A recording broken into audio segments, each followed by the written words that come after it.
Right, we are live. Oh, I need to move shit.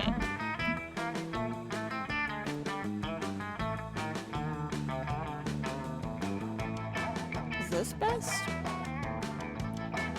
I don't know where I put this. I need to turn down my volume though. Oh, that's up. Okay.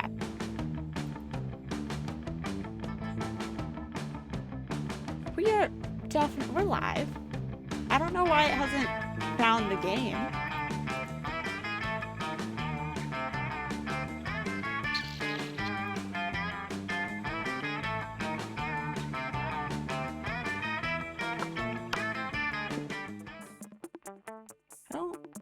Why can't it find the game?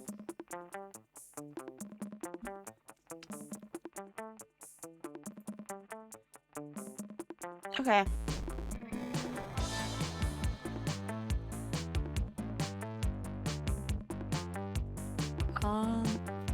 That's not good because this game is a lot of me clicking off the screen. So give me a hot second to find something.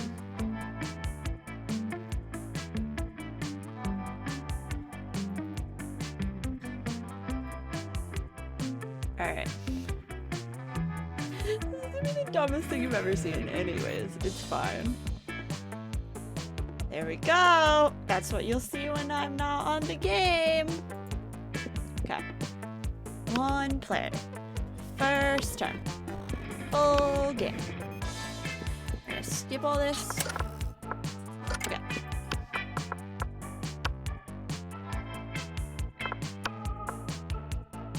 Oh!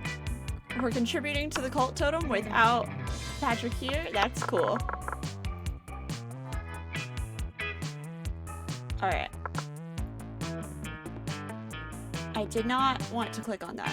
Fucking hell. It's fine. Let's start a fire! Now I do have to click off the screen to look at my notes. Okay, we're going to buy the mystery gift, see what it does, and then if nothing, we're going to buy an arcane spell. No, we're going to buy a bag of cocaine. Okay.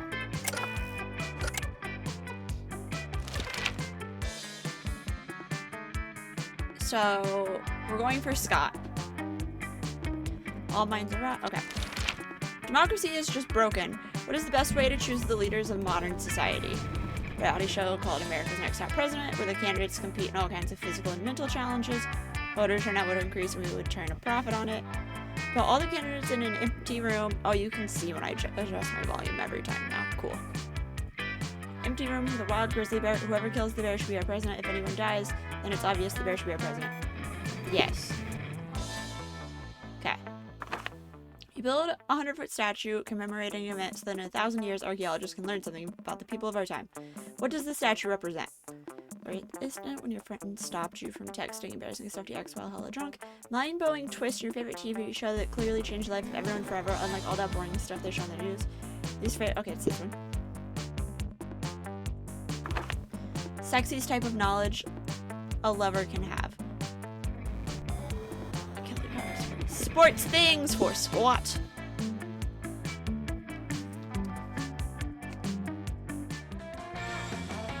Let's do this! We're going here first? Yep. You look up to find Liam and Scott waving their phones in each other's faces. What about this one? Nah, I definitely swipe left on that one, bro. But this is my best picture. But it's not even a picture of you. Just a photo of a stop sign wearing a top hat. It's artistic. I don't know. Maybe if it was a picture of a fire hydrant? Well, it's not as if your pictures are in any way superior. What are we even doing in this one? Smiling. See, unacceptable. What? But I like smiling. Are you sure it's wrong? Of course I am. Look, I'll even bring in an impartial third party. You're renowned for your horny dating app TM success. What's your secret? Don't just smile with my face. I also draw a smiley face on my bare chest. That's creativity. I shock and amaze with my custom momentgram filter, Spacia Mustache Enigma. That's boldness. I think we got both? Yeah, this one. Whoa, dude, that's like 6 times as many smiles. 2. It's 2 times as many. Bro, who has time for math at a time like this? Gotta go find a Sharpie. Bye-bye. This is gonna be like that time I passed out at the football party, except with smiles instead of dicks. That is technically correct. You wish you were as easy to please as Scott. You gain 2 creativity and 1 fun.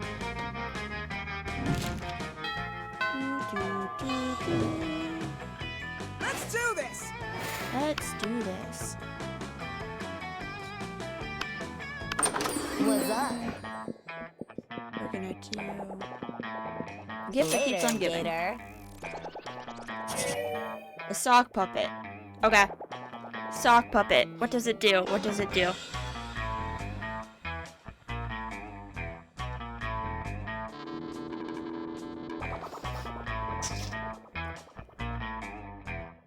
Okay, it just messes with my stats. Cool, we're gonna buy cocaine as soon as we get money. Let's do this. Did you spend some time on the library PCs mining some bitcoins? Supposed to? Yeah, I don't need to read this stuff. You know Scott and Damien waving their phones in each other's faces and decide to take a look. As you get closer, you realize they're discussing Pokemon's Go, the mobile game based on the hit television show Pocket Humans. Awesome, bro. Whoa, you've got a Walter Jacobs? Those are so rare. Fucking metal. You bet your ass I do. And check it out. His fiscal responsibility stat is 11. He's a fucking beast at doing his taxes.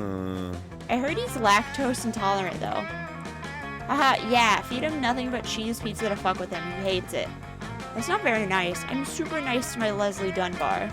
Fuck you. You got Leslie Dunbar, the queen of insurance liability management? Yeah, I had to trade 2 Mindy Babcocks and a Jared Fogle to get her, but it was so worth it. That's nothing. You've got a Pokemon so rare, it'll send them both into shock. Whip out your phone and show them your Winslow Jibbs, fiscal responsibility 14, armor class 20, loving owner of a speedboat and several dogs, Scabs, rent-a-car, sex murderer. I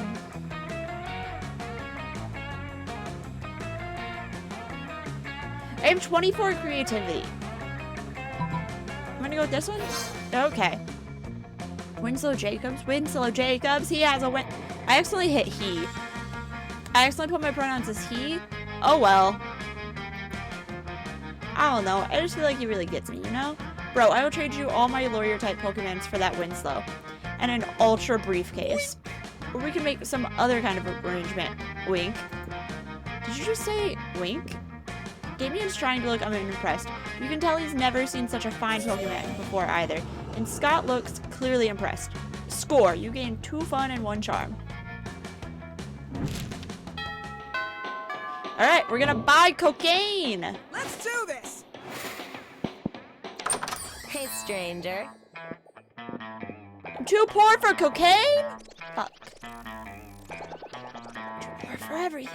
I guess I could do dragon. No, I want to do the cocaine.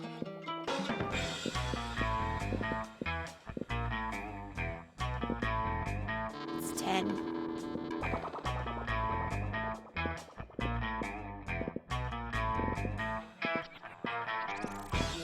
It's fine. It's fine. We'll come back later with more money. Let's do this. Hello, Scott. Find Pauline and Scott huddled up at your chosen table. These 2 are together can only mean one thing. I hereby call this meeting of the Prank Masters to order. Prank Master Howell, present and accounted for. Chairman Geist, all dressed up and ready to prank. Hey, how come you get to be chairman? Well, which one of us can throw chairs around the room with our ghost powers? Well, I don't have ghost powers, so... Oh, you! I get it, chair, man, but... No time to argue, Scott. We've got to come up with a baller food prank before the end of lunch. Oh yeah, okay, what if we ate all our food like a good boy? Is that a prank?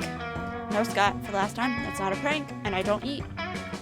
But I'm having trouble coming up with another idea. Anybody else? You've been waiting all your life for an opportunity like this. You proposed the ultimate food prank. Eat everybody else's food like a good boy. Eat other people's food? You can do that? Well, I can't. But I can, even if it's on somebody else's plate, even if it's in somebody else's tummy. Exactly half of that was right. Which half? Oh, no time to figure it out. We got a prank now while the pranking's good. Wait, what about me? Food falls right through me. But you and Scott are already blazing a trail through the cafeteria, gobbling everything in sight. Scott accidentally eats a few people along with their food, but he politely burps them out when they complain. By the time school security kicks you two out, you're both totally stuffed with food and affection for each other. All right. Let's do this. Let's do this. Let's... Fucking hell, she's in the place with the money. Okay, I need...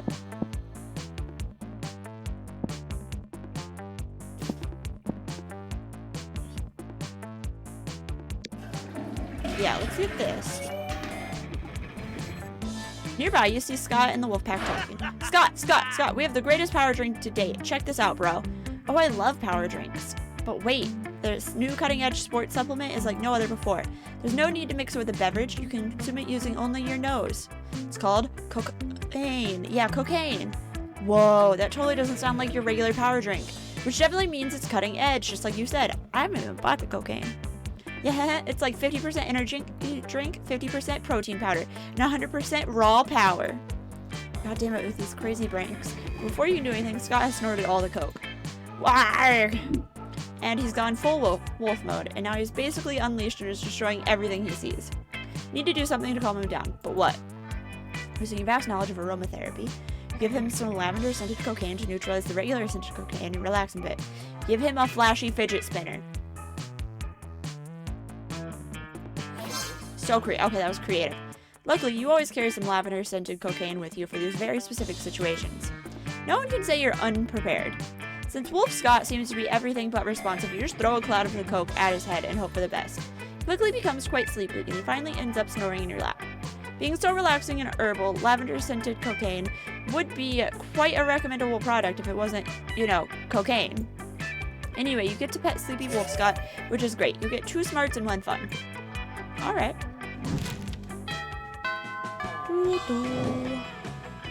Let's do this. Money. Cool, I got money. You hear a cry of anguish. Sounds like several of your friends getting their asses kicked at a video game. And it is. Friends Scott, Damien, Liam, and the Slayer, they're playing Federation of Fables, the infamous super competitive MOBA. They spot you. Yo! Hey you, Tori, we need your help. We can't let these noobs win. It's true. This is so serious that we've put our feud aside to team up against a greater evil.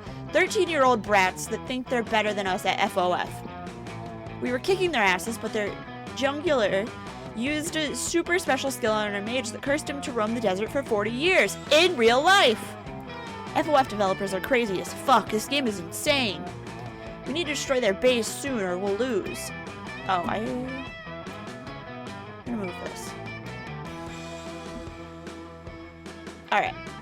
Or you can trust me, I'm playing Wally Rex the Dino Diplomat. I'm in negotiations with one of them. If we reach an agreement, this senseless bloodbath will end in a peaceful truce. We need to destroy their base before Liam does his lame diplomatic thing. I'm Joe the Hole Digger. I'm digging holes to see what happens. I might find a bone. It won't help us in any way, Wolf Boy. Not if I can't find a super cool bone. Come on, Tori, join the alliance. Let's fight the good fight. Now it all comes down to making the right choice. Which absurd character will be the game changer in this match?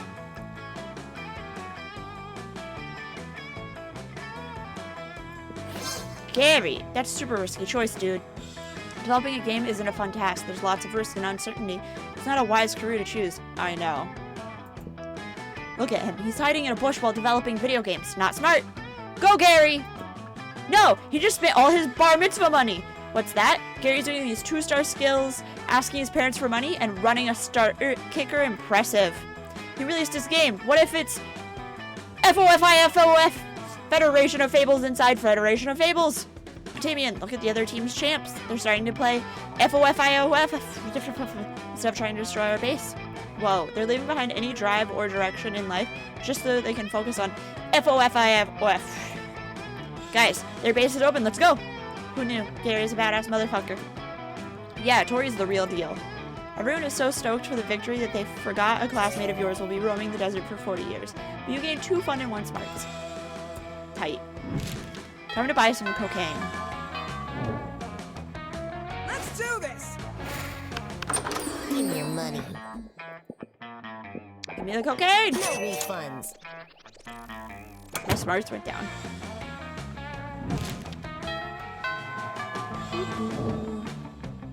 Let's do this. Let's get my charm. Let's get my money up. It's almost time for football practice, but you see Scott without his uniform on, looking sadder than you've ever seen him. I just can't believe it, bro. Coach kicked me off the team. It's not fair. How was I supposed to know that new cocaine powder drink contained cocaine? But rules are rules, and apparently doing a bunch of cocaine is against those rules. What am I gonna do, bro? Sports is my life. A life without sports is a life without life. Please, bro, help me figure out a way to get back on the team. We'd love to help. The only question is, how? Spike the punch with Coke on prom night. If the whole team's on Coke, Coach will have to let you all play. What we've got to do is convince Coach that cocaine is a good thing. A little hands-on demonstration wouldn't hurt. I think that's charm or boldness. We're gonna go with crazy. That's fun. Okay. It's a great idea. It's just like Coach always says. A real team does everything together. Running, throwing, even pooping. We can do cocaine together too. It'll be a real bonding experience. And then Coach will see how committed I am to the team and he'll have to let me play. My favorite thing about this plan is that there's nothing illegal or unethical about it. You're gonna have to find some cocaine though. Do you know how to do that? There shouldn't be a problem. In fact, you're pretty sure you saw someone selling some somewhere. You gain 2 creativity and 1 fun. They knew. They knew I wanted cocaine. Let's do this. Okay.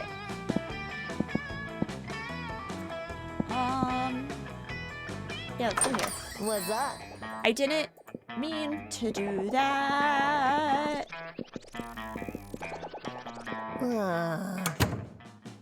I fucked up. I did not pay attention to where the store was at Let's all. do this. Take your seat between the strongest and smartest men you know. Liam appears to be taking a very intense picture of some bizarre-looking food. Scott is looking about as confused as you are currently. But Liam, food is delicious. It's for eating. That's why they call it lunchtime. Neither of those statements is wrong, but they also aren't quite connected. Scott, if I had the capacity to eat, I assure you, I would still ignore the actual content of the food in favor of finding the perfect combination of flawless moment post. Oh, I see. You're going to post a picture to advertise the food to people who can actually eat it. You're so smart. I'll be happy to eat your food for you. I'm afraid your palate is way too unsophisticated to appreciate these rare Japanese delicacies. Oh, they're Japanese? Do you have any Scott snacks? You know what? Fine. I've taken all the pictures I need. Eat whatever you want. Thanks, Liam. Oh, they all look so yummy. I don't know where to start. Tori, any ideas? Maybe your choice of snack can get one of these boys to want to snack on you in an innuendo way, not literally. Brightly colored bag. Yes. Yes, you do have Scott snacks. Scott snacks? Is that what does that mean? How is that possible? Why is your face on an obscure Japanese biscuit brand? Is that really you? Oh yeah, totally. There was this one time where actually it was a full moon, so I'm not really sure exactly what happened. But somehow I ended up hanging out with these really cool Japanese businessmen the whole evening. But how? What even? Yeah, I guess they saw me practicing a few sport moves, and they saw how strong and fast I was, and they wanted to show their meat treats are strong and fast. So they asked if they could use me as their new mascot, and I said of course. And then the Scott Snacks became a hit, and now I'm kind of famous in Japan. Thanks for pointing out the Scott Snacks to me, Tori. It's nice to know you want to see my face. I want to see yours too. Fuck yeah. I want to see so muscular and so adorable at the same time. Maybe one day you can put your faces together. Maybe. Let's do this. Alright, we're going to the gym. Ooh, charm. Scott strolls by, happily munching on something. Liam gapes at him appalled. What on earth are you eating, Scott? These delicious new flavor of Fangles potato chips. Maximum Ultimate Double Barbecue Massacre. Really? Because it looks like a raw severed goat head inside a cardboard tube. Oh, yeah, I guess it does. Could have sworn it was potato chips. Still tasty, though. Tasty? Tasty? Does wanton and environmental destruction sound tasty to you? I don't know. Is that a kind of jerky? No, Scott. Don't you realize that in order to harvest these goat heads, Bengals and Co. decapitate millions of innocent goats every year? But what do they do with the bodies of the goats? Nothing. It's a horrendously wasteful practice. Oh no, all those poor all those poor headless goat bodies running around and bumping into things. We have to stop them. Wait, really? I was just trying to make you feel guilty. I didn't actually have a plan of action. But if someone were to suggest one, an extremely mean blog post? But how can a blog post cause any kind of meaningful... Quiet, Scott. I've been training my entire life for this. Liam whips out a tablet with "This machine kills fascists" written on it and gets to work. The blog post he writes is so incendiary, the Monstropolis Fire Department has to send digital firefighters to put out all the flame emojis. Bengals is forced to recall their maximum ultimate double barbecue massacre flavor just to prevent the internet from burning down. Scott bids a tearful goodbye to his cardboard tube full of goat heads, but you all agree it's for the best. You gain 2 smarts and 1 creativity. Alright. Let's do this. Alright. I truly don't know what I need to do.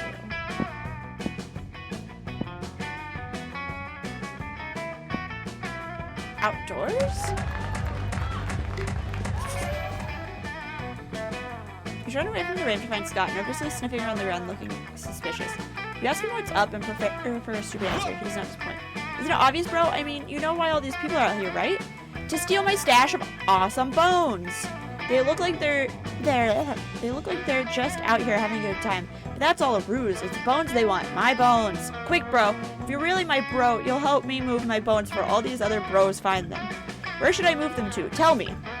Preschool. Nobody looks for bones at a preschool. Forget about bones. You already have a near infinite supply of bones hidden inside of people. Okay. Scott uncritically accepts your suggestion and runs off to Monster Preschool to bury his bones. A few hours later, you get a phone call from Monster Police Station. I need you to come bail me out, bro. Turns out people get all weird if they find you burying a bunch of skeletons inside a preschool. Told them I was just making sure nobody would ever find my special bones, but it didn't calm them down at all. Anyway, come quick. I left some of the bones above ground. Who knows what happened to them? As you head down to bail out Scott, you reflect on the valuable lesson you learned today. Always separate your skeletons into individual bones before burying them inside a preschool. Use true boldness and 1 smart. Fair enough. Let's do this. As you approach Scott and Miranda's table, you see the entire table is covered in exotic silverware. Oh, what's this for? That's the forking spoon. It's a spoon for picking up your forks, so you don't have to touch them with your fingers. And that one? That's the tuning fork. It's for making sure all your other silverware is tuned to A minor, as is proper. What about this one? That's the dairy fork, or dairy knife. It's for milk. Wow, do people ever invent new silverwares? All the time, but none of them are any good. It would take a genius of true subtlety to improve on the existing canon. A genius of true subtlety. Genius and subtlety are your middle fucking names. You suggest the ultimate new silverware. Salad heart hands. My favorite silverware! Again, how crude. I know, right? My only more favorite silverwares are face and mouth. Scott, I think you are misunderstanding the purpose of silverware. No, I don't think so. Look! Scott reaches into his backpack and pulls out 2 silver hands, a silver face, and a silver mouth. My nose itches so bad. He holds the hands in his hands and the face in his mouth and devours his lunch in a highly counterintuitive way. I stand corrected. You're not standing, you're sitting. Anyway, now I gotta put on some ointment. All that silver is really bad for my skin. Scott lets you put the ointment on him. Nice.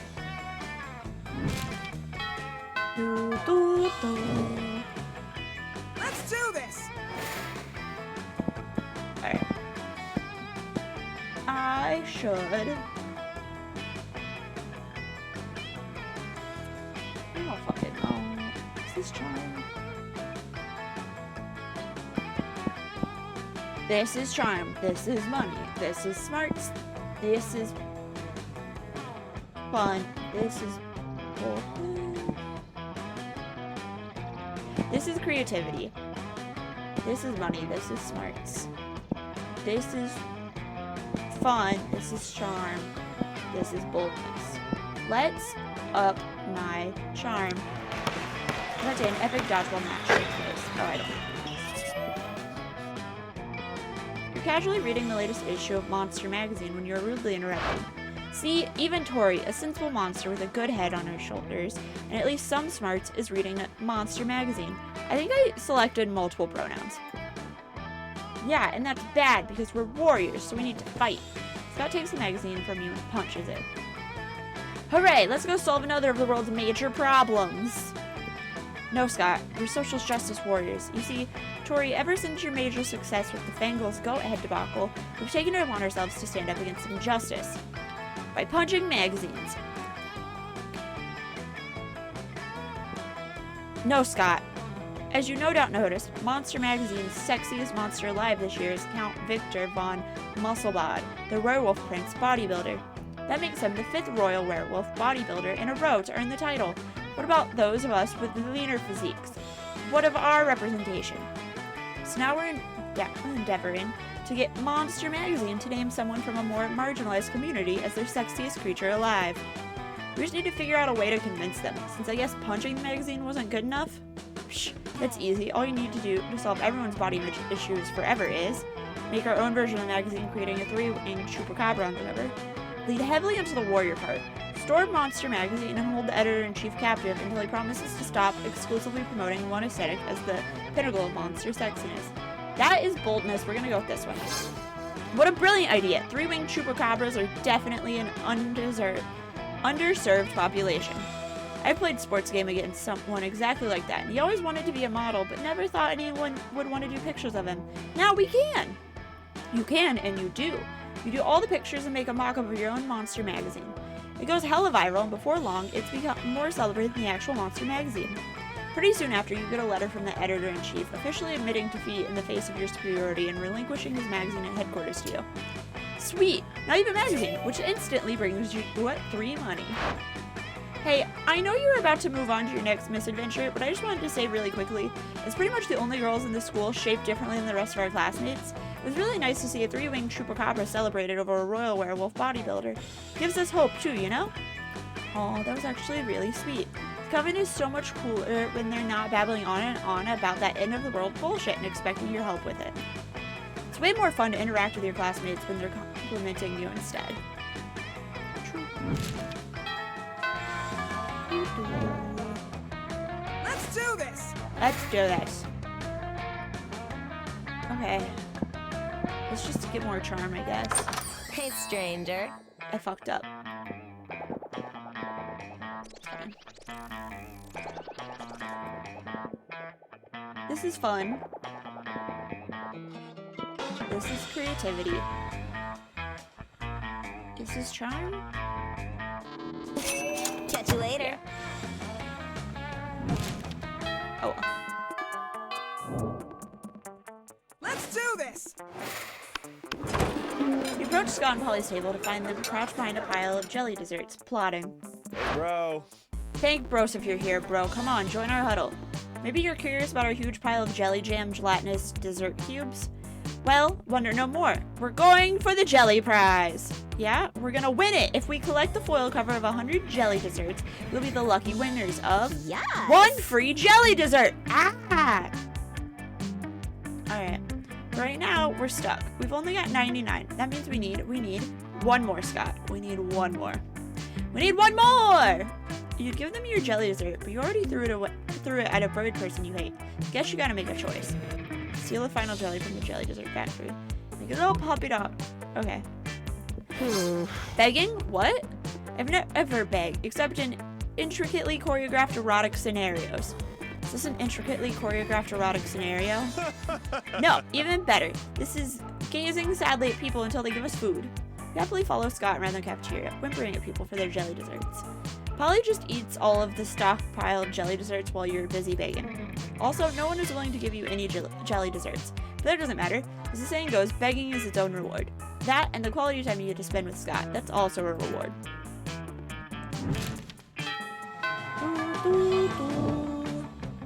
Let's do this! Let's get some boldness.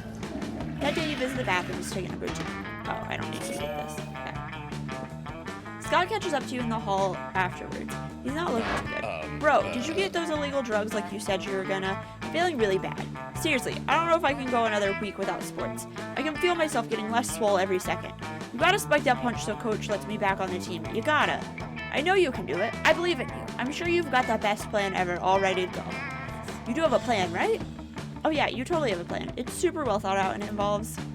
Okay, that's charm. That's charm. This is boldness. Oh, after you finish explaining to Scott what seduce means, he frowns. But I thought we were doing this because you liked me. Abercrombie McGee's isn't me. He's the cave troll in charge of the punch of the prom. Wait, was this whole crazy plan to let you smooch Abercrombie McGee's? Did you get me kicked off the team? Oh my god, you did. You told me to do that cocaine. You even helped me do it. Also, you could put your tongue on a cave troll tongue. I don't want to believe it, but at the same time, it's the only thing I want to believe. If go be fake friends with someone else. Look, you know, maybe you should have warned Scott not to do that cocaine in the first place. Listen. Howdy.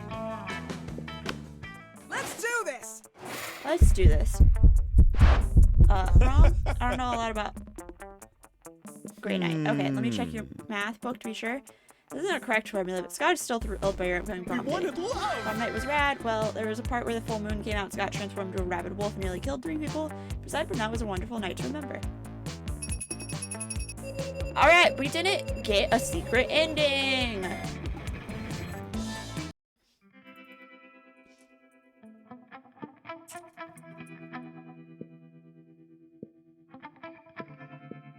Amy and Scott teamed up and took second international Pokemon tag tournament.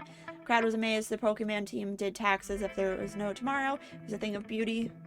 Polly graduated from doing lots of ayahuasca.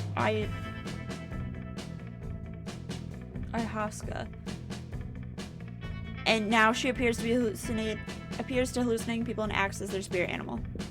Randy used her vast knowledge of surfs to get a job handpicking the best surfs for other people. Unsurprisingly, she ended up leaving her surfs to do the work. This is Alright. What's over here? What's over here? Okay.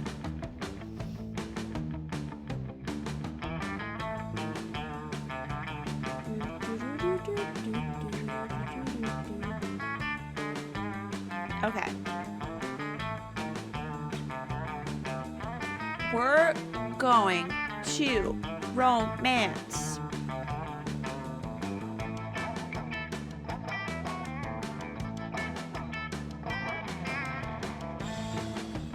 We're gonna do the erotic fanfic about dragons, so we're not gonna romance anyone unless we get a special gift.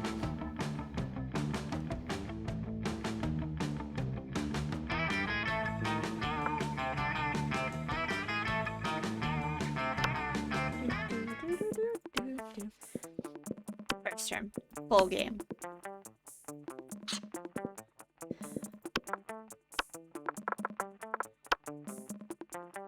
Alright. Here we go. Here we go. So let's just get some money.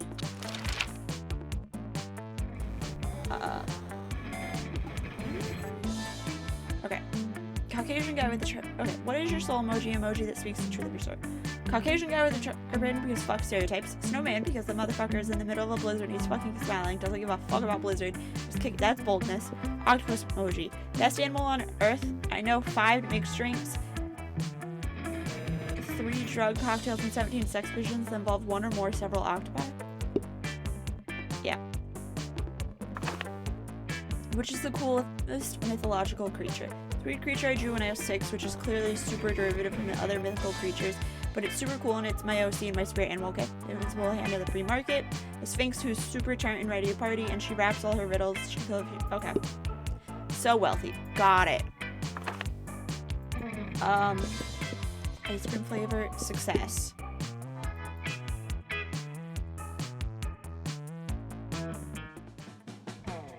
Let's do this. Let's do this. More money. I don't know if you noticed Damien and Vera having some kind of business meeting. At least they're both sitting holding manila folders.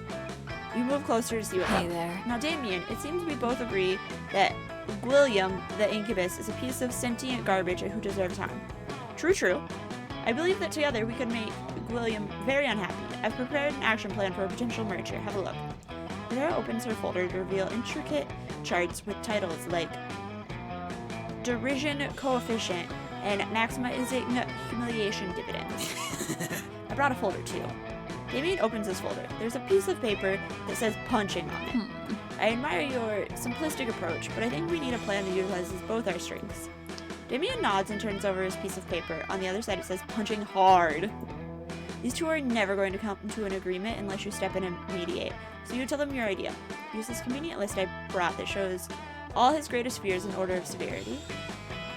Okay. While he's sleeping, replace all of his organs with live possums.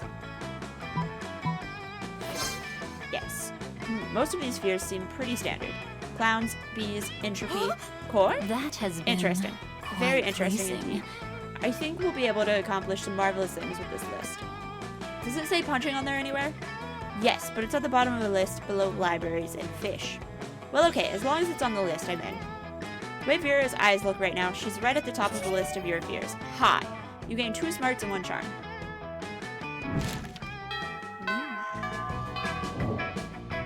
Alright. Let's do this. We're not going to sit at any of the dateable characters' tables. Puff yourself up, hoping to look as big and tough and sporty as possible as you take your seat next to Wolfpack. Hey, you! You know what it means that you took a seat at the Wolfpack's table? Well, probably means that you don't care that much about defining which love interest you're pursuing, and or that table was already taken. It means you're now one of us! Okay, don't get us wrong, the second lunch is over. We're 100% go back to hating you because you're weak and not at our level, bruh. But for now, you might as well enjoy living your best werewolf life to the max! Sometimes we like to stick with just classic, blanketly hating all the monsters, but other days we like to be aggressively inclusive. And you caught us on an aggressively inclusive day, yeah, bro! So, what classic werewolf activity would you like to do in the brief, glorious moments in which you get to be a part of the T-E-A-M-E? Huh. Correcting their spelling of team probably isn't a classic werewolf activity.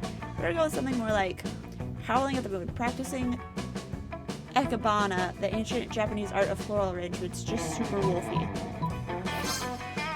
Yeah, it's like you're in our minds already! Thank you for seeing that being part of the wolf pack is more than just playing sports, hitting the gym, and being totally douche bros. Don't get us wrong, those are still the 3 central pillars of wolf pack life. We're just so super into ikebana. You and the wolf pack slam dunk the rest of your respective lunches into the trash and head outside to do some serious fucking flower picking and subsequent arranging. Bro, look at this arrangement! Mixing an azalea with a dahlia is dope! Whoa, dude, daisies and daffodils extreme! Yeah, and don't forget about putting your tie at 70 degrees, bro. Don't be an ikebana noob! Man, you guys with these stick bouquets, you're gonna be drowning in pansies and peonies and pussy, yeah! Well, leave it to the wolfpack to somehow turn floral arrangement into crude sexual remarks. But hey, your flowers look bomb.com and you're getting 4 creativity. Alright, let's buy the mystery gift and see what happens. Let's do this. What's up? No refunds. Little Satanist kit? What's that do?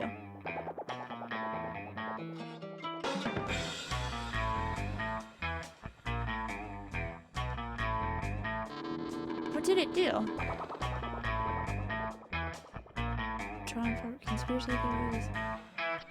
Empty leather, curse pocket, Perkins, spellbook. Yeah, I have no idea what this does.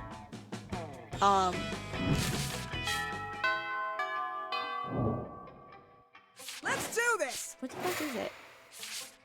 Alright, give me a hot second. Why do I...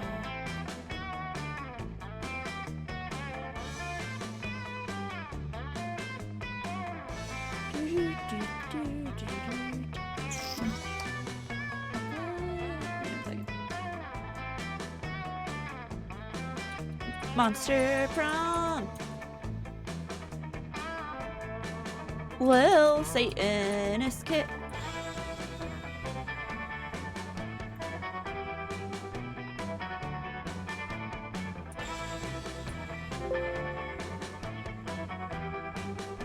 A Satanist kit. Oh, it doesn't give an ending.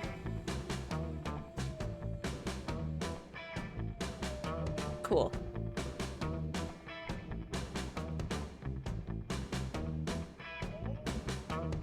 Can I? Let's just see if it recognizes the game.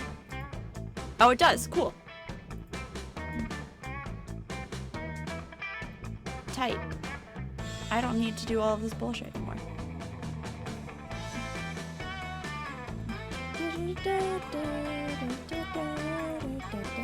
Okay. Alright. So, we're still going to be buying the erotic fanfiction about dragons. So we need more money.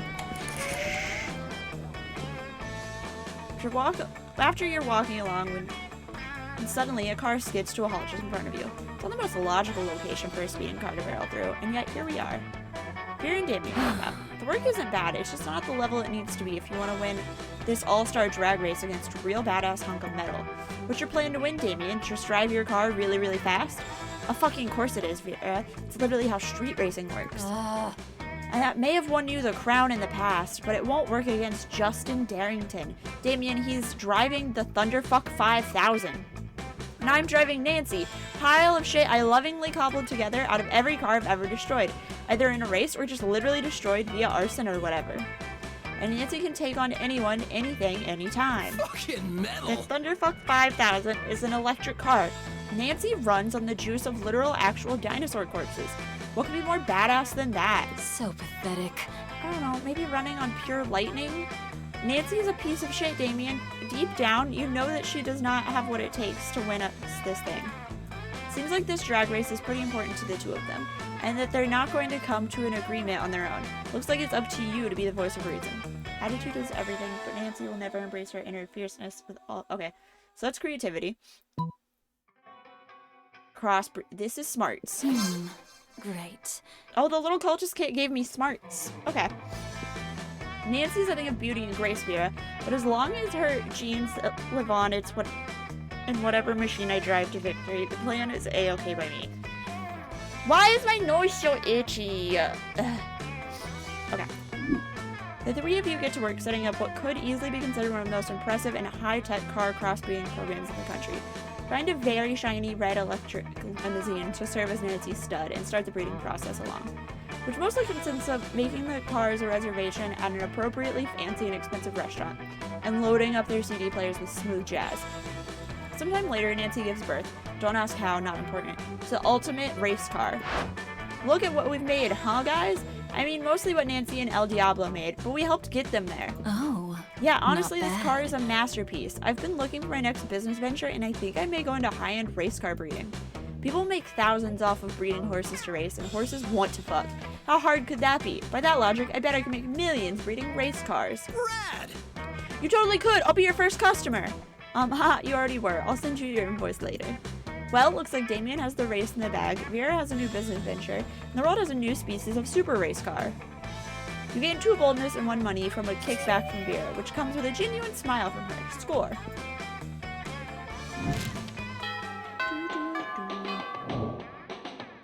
Let's do this! I do this. You're just about to take a bite of your sandwich when some douchebag rips a hole in the fabric of reality. my love. It is I, the interdimensional prince. I have searched far and wide for a hero capable of solving a most fiendish riddle to me, the riddle of how to get my TV to switch from HDMI 1 to HDMI 2. I've tried everything short of actually using the remote control. You heave a deep sigh and accompany the prince to his dimension, where you solve this problem by using the remote control. Thank you for the sub, Allison.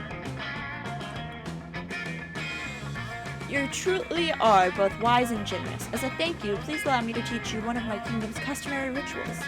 Perhaps laser communion might interest you, or reverse baptism, or eggs. Choice is yours. The ritual where you give me a pile of money and go away? Ah, we have a ritual for this. The ritual of making up rituals. That's why you have so many dumb and bad rituals.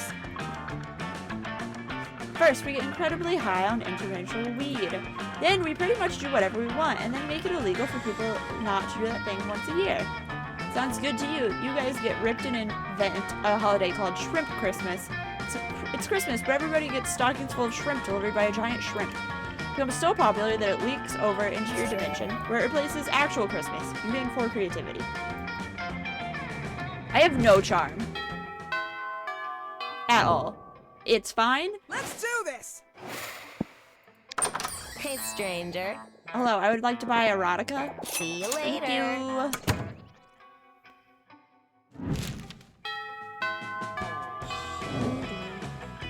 Let's do this. Okay, I need charm.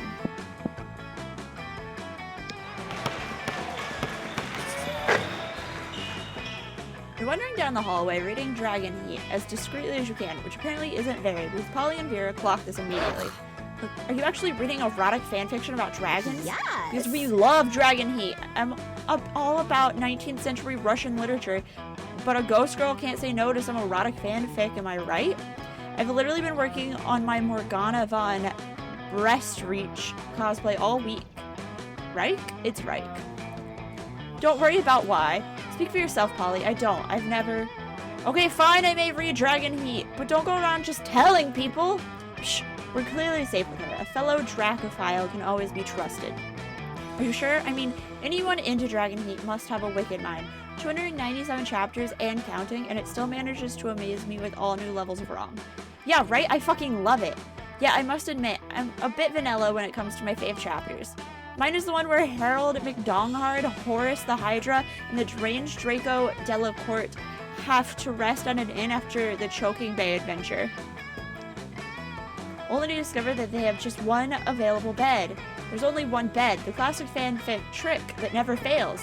Haha, yes, that one was good. I personally prefer the one where Vanessaria unmasked her masked savior after a passionate kiss, only to discover it's herself, and then they totally bang.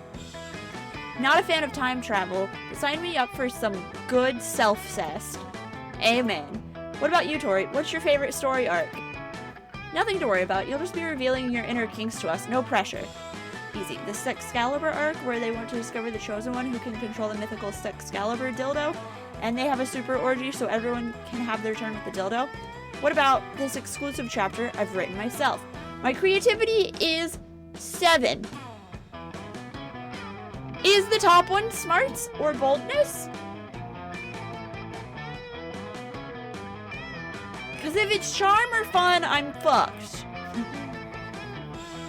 The bottom one is creativity. Creativity is a 7.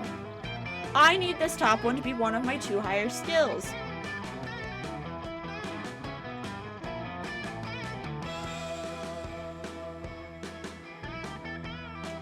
I can't tell what it would be.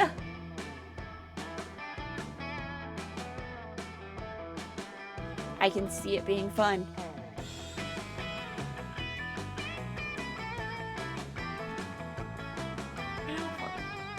Fuck it. Oh, it's Excalibur arc. I mean, it is a good one, don't get me wrong, but it's kind of controversial, don't you think? The Great King Fellatio, the third, organized the Excalibur trial where everyone tried out the mythical Sexcalibur dildo. It was all in good fun, but it turned out the legend was a lie invented by the king who just wanted to have an orgy with everyone. So even if everyone enjoyed it a lot, it spawned a very long and necessary conversation on consent. I'm with Fury here. Also, they never depicted any proper orgy preparation. And being the literature buff I am, I can understand the writer didn't want to spend time there and the reader should assume it happened, but it's still kind of problematic too. Nothing is a good old orgy, but not so good if it lacks the correct preparation for health and hygiene. Dunno, Tori. I'm not sure what to think if the Excalibur arc is your favorite in Dragon Heat. We can assume she just wanted to play cool and edgy to impress us. And she failed.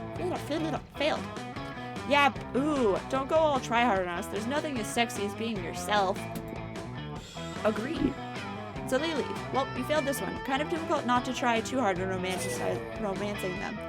Since this is technically a dating sim. Still, you lose 2 charm and 1 boldness. Fuck! Let's do this. You're You're about to take the first bite of your delicious cafeteria lunch when Coach appears out of nowhere. Stop! You can't eat that. You're not warmed up yet. Do you want to straighten your jaw, sprain your esophagus, pull your intestines? Thought I taught you kids better than this. Come on, stand up. Let's get our food on. You look disappointed. Don't worry, little buddy. I'll let you choose the workout. We've got 2 options. Playing with your food, specifically playing football with your food. An absolutely ridiculous number of push-ups. What? This is gonna be fun. Coach helps you set up your peas and mashed potatoes in the classic football formation, and you animate them with forbidden magic. Good job! Perfect! Now the food will get all warmed up. It's so ready to take the nutrition all the way to your end zone. The end zone is your stomach, and eventually your butt. Your food throws down in the most intense football game ever. It all comes down to a controversial call by the broccoli ref. You turn around to find the whole rest of the cafeteria watching your game and betting on the results. They're even more entertained when you command all the players to dive into your mouth. You gain 4 fun. Tight. Let's do this!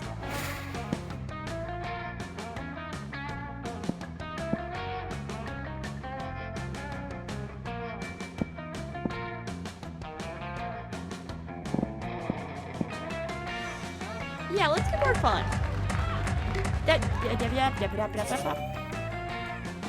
You notice Vera and Miranda at the edge of the rave with their arms crossed. You dance over to try and find out what's up. I truly want to be excited about this uproarious event, but I'll say we're both thinking. This rave looks like a techno trash fire. I do not wish to be crude, but it is true. I want to hang out and have a good time, but I cannot relax in this chaotic environment. Put some thought into this, and I think that the problem is a lack of color coordination. It almost always is. That's why my father painted everyone in the kingdom aquamarine. But we have no legal authority at this rave. How will we ever coordinate their colors? That's where I'm stuck right now. Frankly, if only there were some way. Filter everyone through this dangerous magic prism. Color-seeking German shepherds. Fuck. Release the hounds, which have been training for the exact purpose for some reason. Dash into the crowd and begin barking and attacking everyone. Why are the color-sorting dogs sorting people by color? Because this idiot forgot the dogs are colorblind. Oh, that is why Scott can't tell the difference between apples and oranges. No, Scott is just special. Apparently, sorry, you lose 2 smarts in 1 fun. Cool! It's going great. Let's do this!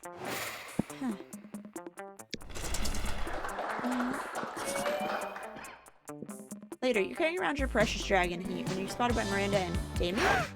Wow, dragon heat? I love it.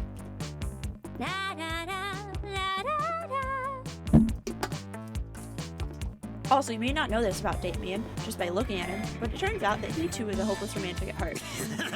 Are we rating the same series? I'm in it for Dragon Dong, Miri. Nothing so bad yet so good as a billionaire dinosaur made me gay. Damien, you're being utterly foul. Don't profane the deep emotional connection between Harold McDonghard and Godiva Galantina. Deep emotional connection? Is that why the latest chapter ends with Harold finally boning Godiva and then she wakes up to find him gone? The cliffhanger must be entirely misleading. People simply don't abuse each other's love and trust that way. I worry about you, Miri. I really, really do. I just desperately want to know what happens next in Dragon Heat. Do you think Harold is capable of being so mean-spirited? True art imitates life. Let's look at Damien's sexy messages to see what he's capable of, shall we? That's boldness. Harold may or may not be a scoundrel, but love is alive and well. Let me take both of you on the greatest 3-way first date ever to prove it. Okay, that's boldness or charm? Fuck. One of these is boldness and the other is charm. And I don't know which one. Fuck.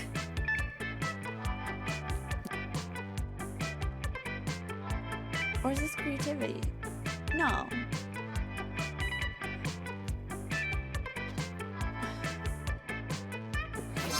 Did it! I fucking did it! It wasn't any of what I thought it was. Aha! That'll solve everything forthwith. Real life logic applied to fictional circumstances always clears things up. No, wait, don't. Too late. Miranda snatches Damien's phone and using some kind of mer magic is able to unlock it and open horny dating app TM. Why, Damien, the things you're saying to these people. No. They're beautiful. Never in my life have I read such heartfelt, soul-wrenching expressions of deep love. I mean, a Sonic based on each person's username? Beautiful. Oh! Can only hope that one day someone will treat me with the same affection that you show to those you court online. That's not me. A lame-ass poet hacked my account because of reasons. Yeah, that's what happened. There's nothing to be ashamed of, Damien. This is beautiful, and being so vulnerable takes courage. God, fine, okay? I think love is metal, but fuck, getting vulnerable unsettles me fucking big time. And yeah, I fucking think McDonghart truly loves Godiva, and so he might have a good reason for his sudden disappearance. I know, right? I knew he couldn't be mean-spirited, and I knew you couldn't either, Damien. Doesn't it feel good to have shared your softer side? Fuck you, Miri. Fuck you hard. But yes. Huzzah. Yay! Everyone believes in love. The real question is, why they believe in love with you? That's the real cliffhanger here. You're getting 2 charm and 1 boldness.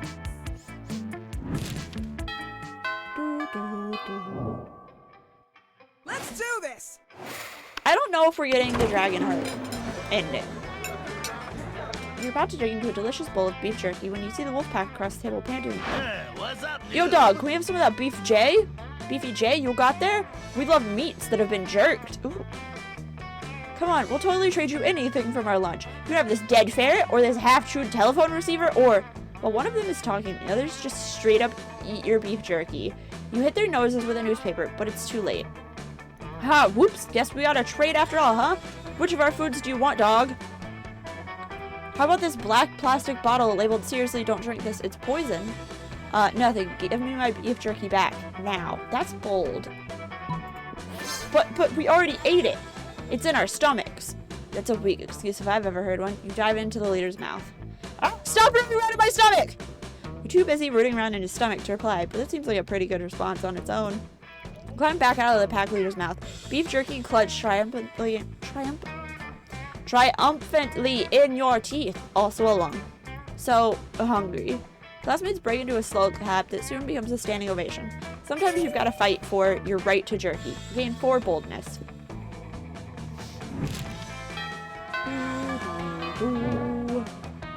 Let's do this! Let's do this. Okay.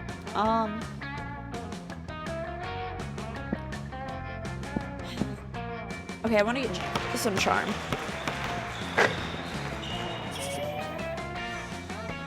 After the game, you spot Vera desperately trying to ignore Coach. You go over to see him. Always believe in yourself. I'm just trying to help you be your best self, Vera. That's what custom workouts are for. Why would I need to do that? I'm already better than everyone else. Maybe, but you are better. But are you better than yourself? No. How is that even possible? With custom workouts give us a buff arms and strong hands, so we can strangle our past selves. So we can hug our present selves and shake hands with our future. What? Oh, I like mine better, but even so, the custom workout you suggested is not for me. You don't like the million push-up system? Oh, okay, you can make up your own workout. Just think of something you're good at, and I'll work out to make you even better at it. Vera's thinking, but you already know the perfect workout. You shout out deadlifts. You'll need the strength when you're lifting bags of gold coins out of your enemy's vaults. Burpees. They make your nails look incredible for something. Bold. Ah, deadlifts. The lifts of the dead, even better than alive lifts. Yeah, that's great. You mentioned lifting bags of gold. Well, sure, you can deadlift bags of gold, but there are many other things to deadlift as well. Like barbells, groceries, small children, mid-sized sedans. Right. Remember these things made of gold? Or at least coated in gold? Well, no, not usually, but we can. Then why don't we start with bags of gold for now? Great idea, and then we can work our way up to other, bigger bags of gold, yes. Coach has no choice but to divert some of the school's budget to purchasing workout quality bags of gold doubloons. You steal some and gain 2 money and 1 boldness.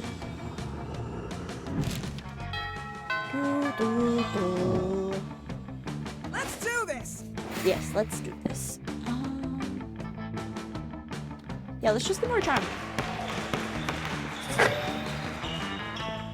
Later, you're wandering through the halls when you hear a voice from around a corner. Hi. Hey, psst. I seem to have accidentally turned a bitch to stone with my gaze. Don't get me wrong, she totally deserved it. Her nose is obviously fake, plus that nail polish, abominable. But this isn't exactly the first time I've done this. My principal giant spider said if I did it again, I'd get detention. So now I need to dispose of yet another body, and I thought that since you're so attractive and kind and clever, you'd be willing to cover up the literal murder I've committed, no questions asked, right? Easy, we'll just dress her up in some stuff. Yeah, this is creativity. Never you fear, my lovely murderess, my good buddy. Mr. Hammer will make short work of the evidence. I'll even give you the nose as a trophy. That's boldness. Don't even wait for Vera's okay before smashing up the statue. To be honest, you just really love smashing statues. Brutal, thorough, cost-effective. I'm impressed. Maybe next time we can skip the turning a bitch to stone part and go straight to you dismembering them with a hammer. You don't mind, right? Better not. I've got something on you now. Vera wiggles her rival's dismembered fake nose at you, menacingly. This is great news. Blackmail is how Vera shows affection. You gain 2 fun in 1 charm.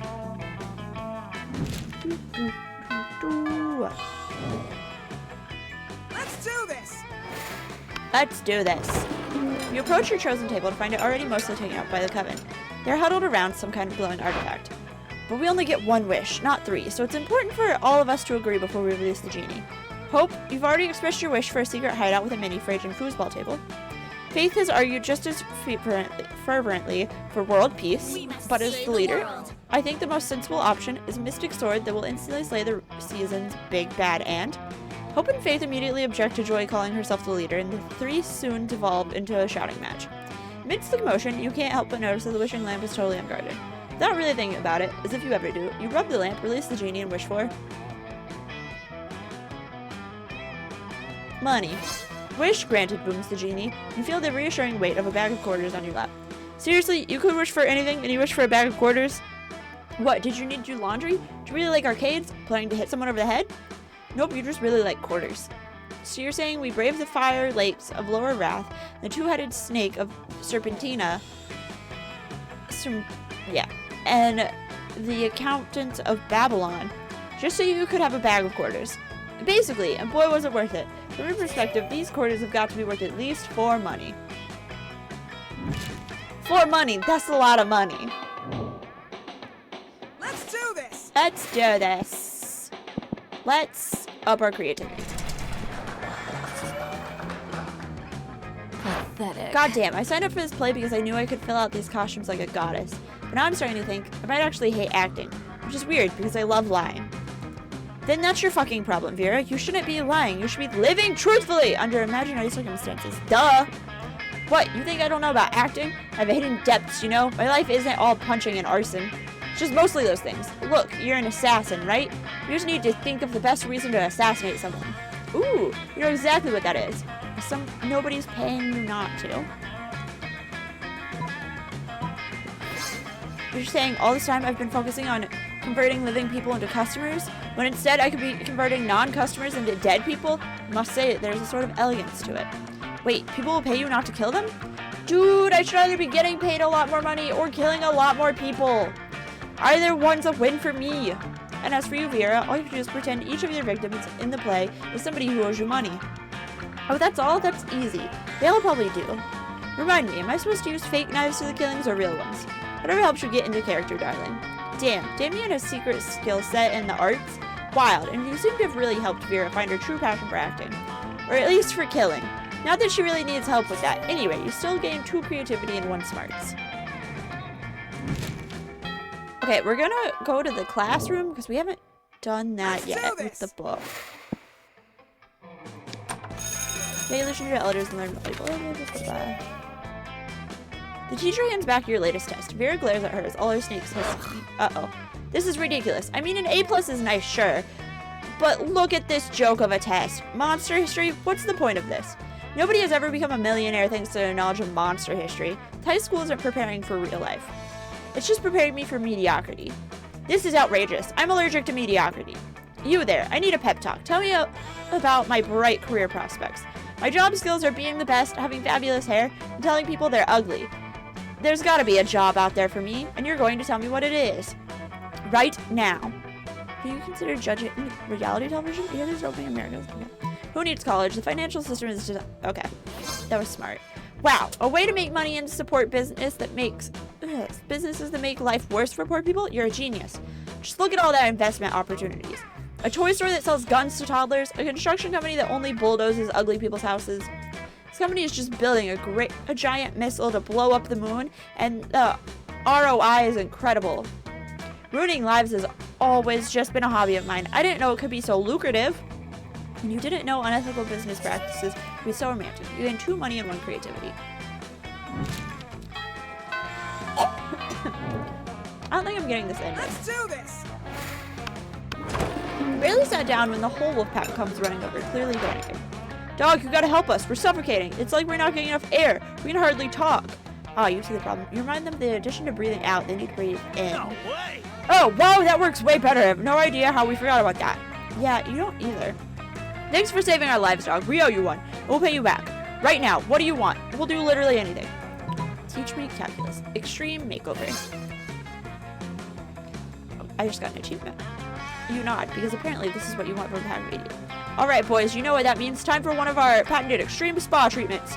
Suddenly, you're surrounded by wolves, covering your face with their wide, moist tongues. Ew. You feel your pores really opening up beneath the relentless torrent of dog saliva and unconditional love. When the wolf pack finally gets bored of licking you, you're positively glowing. You gain 4 charm.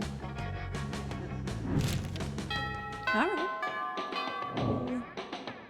Let's do this. Alright. I haven't gone here either. You're doing the thing that gives you the most life, reading Dragon Heat, when you're approached by Scott and Liam. Aha! A fellow connoisseur of the dracophilic arts. Here, Scott and I are experts on the topic, an unexpected duo. Hooray! Yeah, Liam and I are fandom buddies. We love to discuss the things we love on our favorite Stuffs wiki and forums. We're the best fandom buds, even if we don't always agree. Like with the Starko and Markapoo thing. Okay, first let's be clear. I engage in passionate fandom conversations only as an ironic way of celebrating how low culture, which I truly despise. Second, for the 100th time, after spending years in Hekapoo's dimension, Marco is now actually in his 30s, so it isn't right if he dates a 16-year-old girl. These details matter, Scott. Think how wrong it would be for me, in my 400 years, to date people from this school if all of you were actually teenagers instead of being much more conveniently in your 20s. Anyway, enough meta discussion. Scott and I are in a situation. Even if our opinions differ, we agree our opinions are superior in comparison with the rest of the strangers on the Dragon Meat Wiki. Yes to that.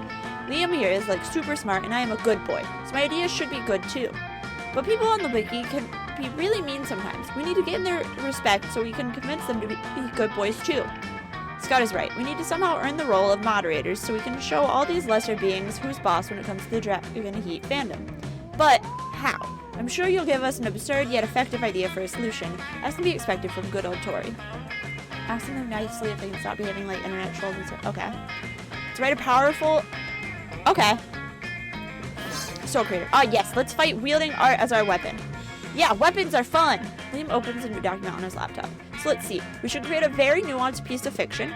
What about if the 3 of us and the 34,927 users of the Dragon Heat Wiki community were co-workers at a bookshop? Delightfully disruptive, Scott. Keep going. Okay. So we're all mean to each other like in real life, except the town's mayor is visiting the bookshop next month. And it turns out that we're breaking law, because in this universe, people can't work in bookshops if they're single. We're all single. Not good. Oh, the weight of the conflict. I can feel it in my fingertips. Amazing. Don't stop. Then, we all fake that we're married together. The 34,930 of us. Smartly unexpected, an astute facade, the tension is overwhelming. Faking a marriage, we all learn more about each other. The mayor comes, and he's happy, and everyone is happy, till a really bad blizzard comes around, trapping everyone in the bookshop. Oh no! Monster kind versus nature, the oldest of rivalries.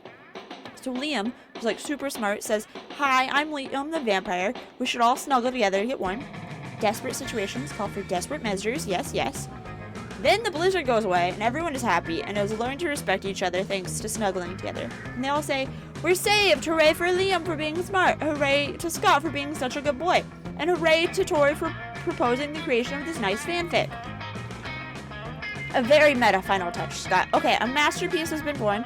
Let's post it on the wiki so it's deservedly immortalized. Some hours later, the users of the Dragon Heat Wiki start to comment about how moving your fanfic is, how they've met their inner feelings thanks to it, and how they're now capable of acknowledging your leadership skills. And so they make the 3 of you moderators. Art truly opens people's minds, Scott. I must admit, we've done a true fanfic, a trios. Hooray! Fanfic a trios. Ooh la la. You're truly impressed, these 2. You sexy, creative motherfucker. You gain 2 charm and 1 creativity. Tight. We're going to prom with ourselves. Let's start a fire. Let's do this. You asked nobody prom, because as cool as prom might be, it won't ever be even half as cool as Dragon Heat.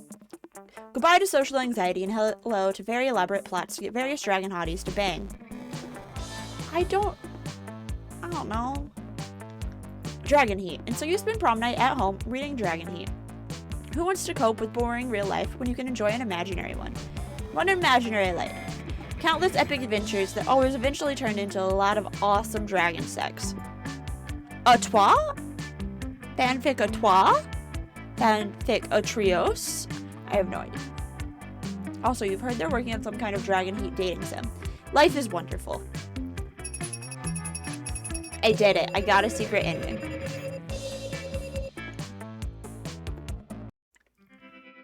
Okay.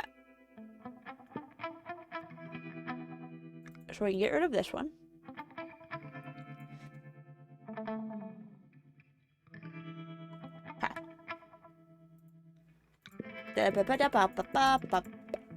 Oh, hidden among the crowd, he winked at you. Somebody probably dated me. In the end, the wolf pack understood that Scott could keep being a werewolf and still befriend other monsters. Just kidding, their main douchebags till the end, but who cares? Vera kept being fierce, strong, and stunning. Some haters once said adult life would put that mean bitch in her place.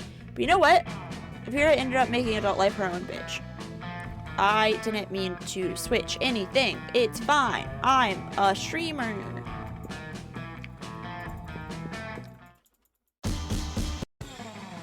Alright. We're going to buy the mystery gift, of course. And then if that doesn't work, we're gonna buy an arcane spell book and romance Polly.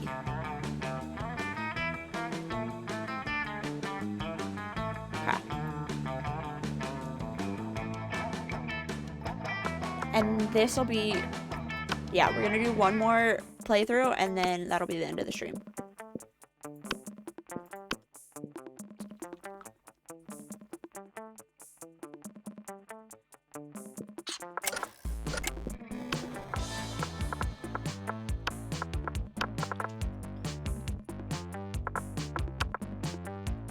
Showtime! Alright, so we're thinking Polly. You're elected president for a day. What do we need for Polly? 10 boldness and 15 fun. What's the first law? Deduct taxes by writing sonnets instead.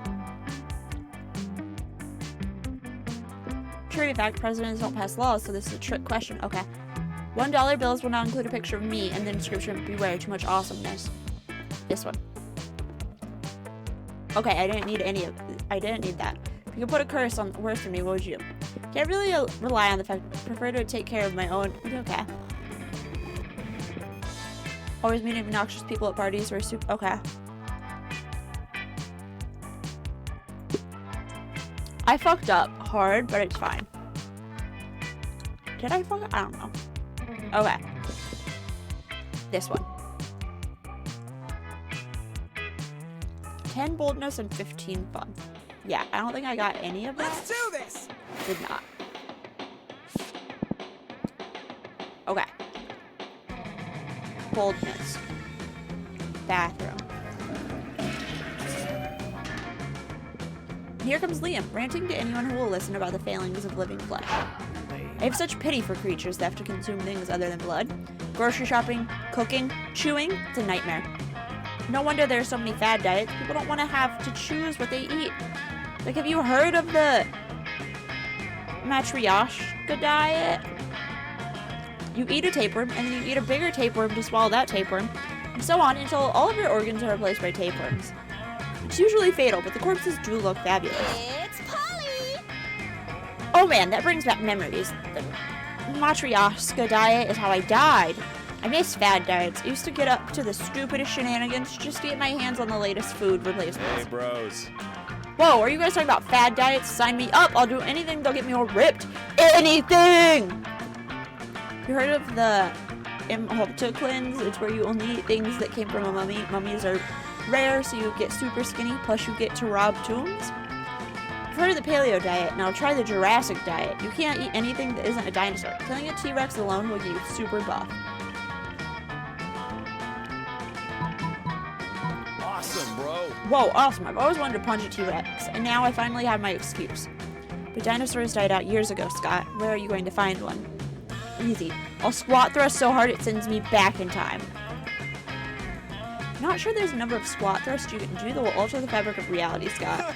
That shows how little you know about squat thrusts, Polly. There's no problem that can't be solved by squat thrusts.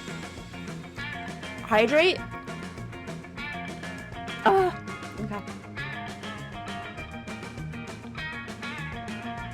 Hello, Lily.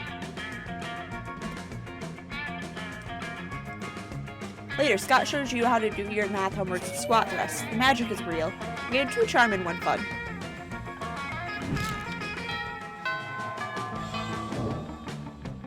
Let's do this. Let's do this. Find Polly and Liam not eating as usual, you know, because they're undead. You know the food in this cafeteria really is atrocious. It's hardly even worthy of my moment, Graham. Haha, what? I don't even eat the food. See, this is exactly what I mean. We do so much better than these subpar culinary abortions. That is that word. Huh. Oh, I see what you mean. You mean the 2 of us should have a cook-off. What? No. Did you say something? I'm not listening because I'm so psyched about this cook-off. At no point did I agree to. I've got a huge advantage, though, because I've cooked so many drugs. Oh, you think you've got the advantage, huh? I've been alive for centuries of culinary history. It's on. 2 of them dash into the kitchen, ignoring all rules of law, school, and common decency as they commence cooking. 2 celebrity chef judges appear to critique the challengers. I think they're both equally horrible, says the cruel British judge. I think they're both equally marvelous, says the overly nice British judge. Both judges turn to you. What do you think, tiebreaker judge? Whose meal is truly the cat's pajamas? Polly's. What? Unbelievable. That's not even food. What isn't even food? The pile of yarn you're knitting into that frying pan. That's clearly a set of pajamas for a cat. Oh, was it supposed to be food? Sorry, I forgot what we were doing. Yes, it was supposed to be food, and yours obviously isn't. Oh yeah? Then how come it won the food contest, huh? Well, because... Yeah, that's what I thought. I'll catch you all later. I gotta go find a cat to put these pajamas on.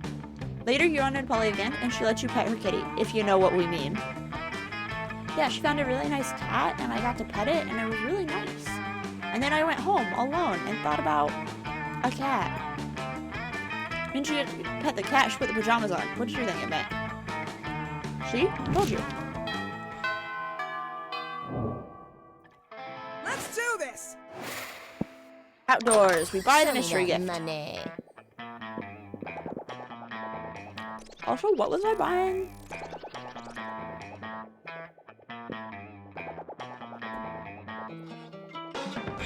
Oh, penguin mask is what I'm gonna buy. Or an arcane spellbook. Yeah, it's a poly date run. Potentially. Can I go to... Oh, no. I can't buy either of the things I was gonna buy. Huh. Thanks. Anyways.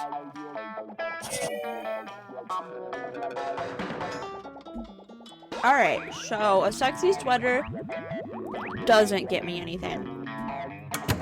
Except for a shit ton of charm, apparently. Which I don't need, but it's fine. Let's do this. I need boldness and fun. I need fun desperately. Scott and Polly pull you aside, one of them holding each of your arms. Whatever's going on, it's serious. We need your help, bro. Midterm for AP jump scares is coming up tomorrow, and we're so unprepared. We tried everything we could think of to get ready. I rolled up the textbook and smoked it, and I ate my homework, but nothing worked. We've only got one option left. We gotta cheat, bro. We just need to figure out how to do it without messing with the teacher. Or with messing with the teacher. Either way, if you can help us, we'd be super grateful. That's all the incentive you need. You hook them up with your ultimate cheating technique.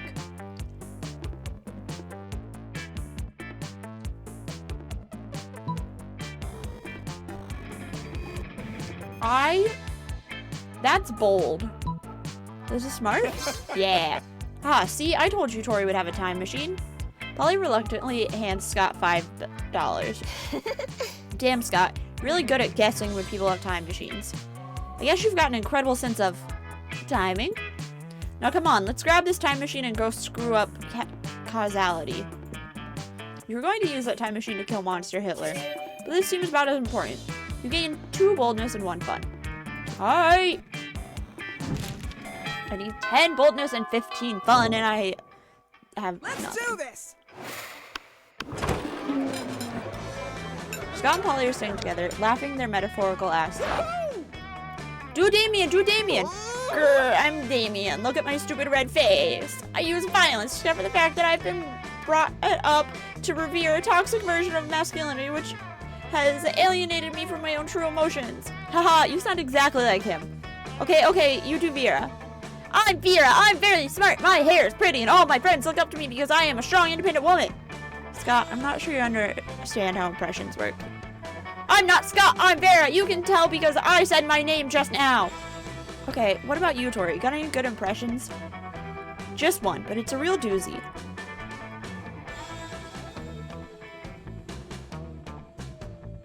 I don't know. I think if I do this one, Polly likes it. Yeah, I know you're doing an impression of me because you said my name, but oh my god, that sounds exactly like him. It does?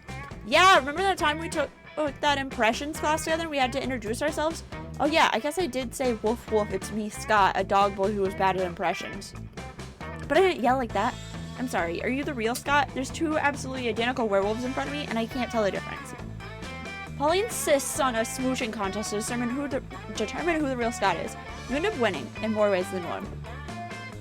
Okay. Let's do this. Let's do this.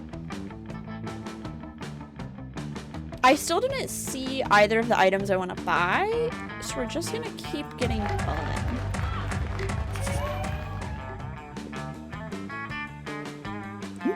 There you are, swiping through potential monster match dates when you spot Scott pacing and muttering to himself in distress. You can't bear to see someone so adorable and in so much pain, so you might as well try to ease it however you can. Bro. Oh, hi there, Tori. Do you think I'm adorable?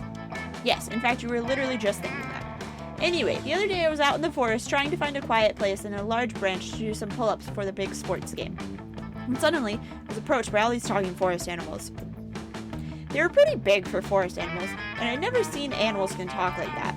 I mean, other than us werewolves, if you're counting us as animals. And they were just so fuzzy and adorable. They said they were impressed by the pull-ups and my muscles, and I was even more adorable.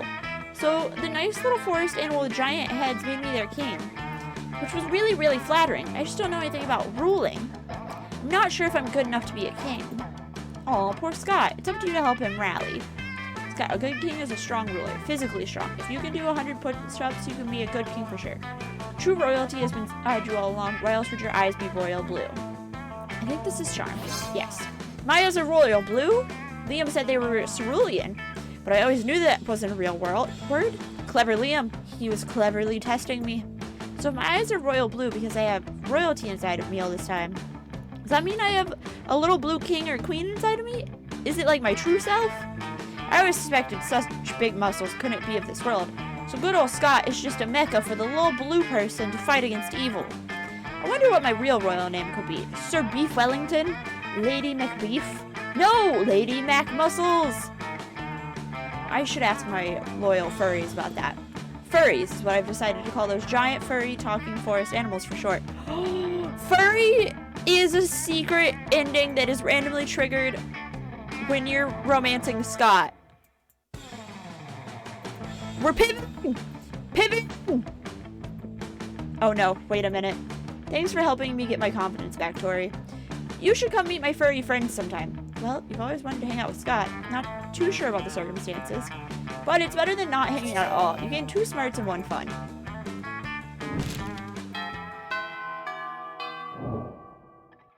Let's do this. Let's do this. Fucking...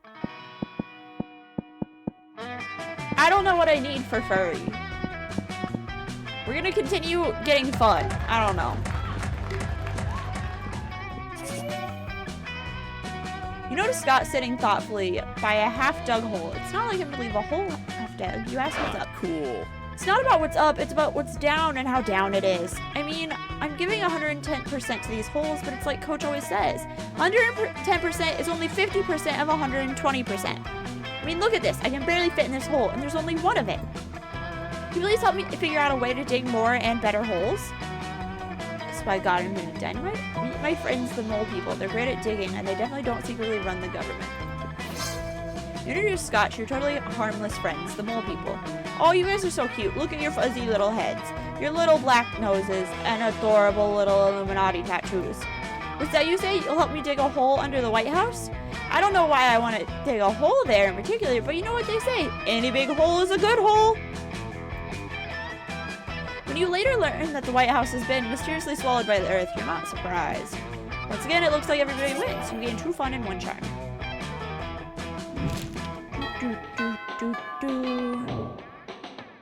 Let's do this. Let's do this. Pivoting to Scott. Watching Vera eat is usually pretty disturbing. Her snakes eat at the same time she does. Released, it's usually quiet. This time, however, Scott is doing his best to change that. Touchdown. Oh, we've had this one before. Oh, we're just gonna keep going through it. Yeah. So we romance both of them a lot, I think. Alright, Scott doesn't... He just wants favor hearts. It's like there's not much we need to do.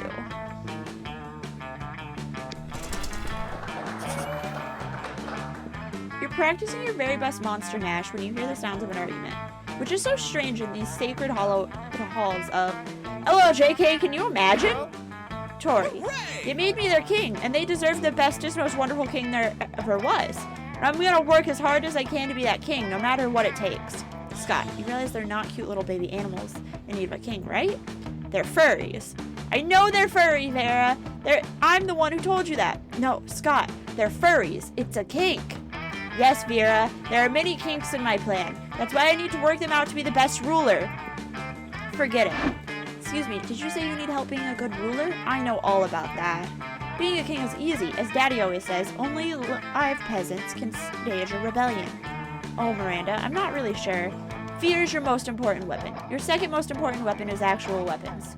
Torture, soup, spoons, razor teacups, a knife on fire. You know, the usual. I don't know, Miranda. I appreciate the advice, but I don't think that's the kind of king I look to be. Nonsense. I'll go get you the butter knife shuriken right now. It just seems so unnecessary. What is this? What is this predict? Can Tori get the furry engine? Cool. Just seems so unnecessary. There must be a better, kinder way to rule. Right, Tori? I want them to have a happy time under Scott the First. They've been so nice to me. They've written me beautiful songs, which are about my adventures, but most of them are the sort of things I definitely have not done. And they've made amazing drawings of me, which are very, very generous in their proportions. I just think they deserve the best leader. Normal rulers make their subjects pay taxes, but if... Okay, that's smarts. Flag time. You can't rule a kingdom with no flag. Without a flag, it would just be a bunch of flagless people.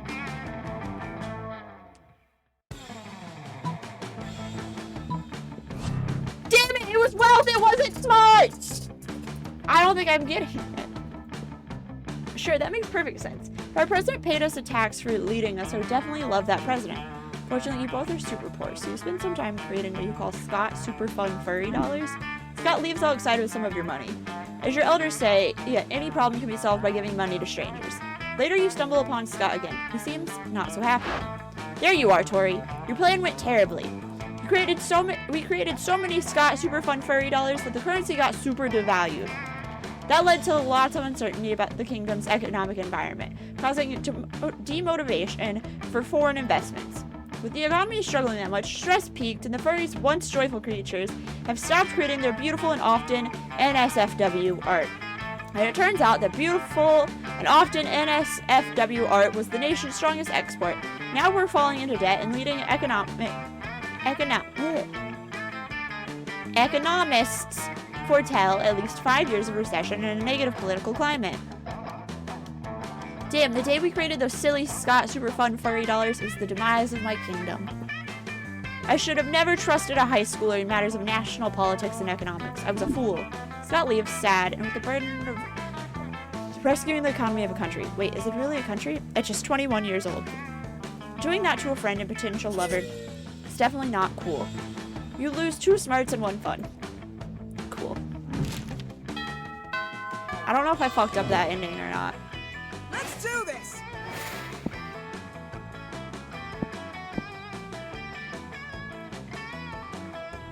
Let's get some money.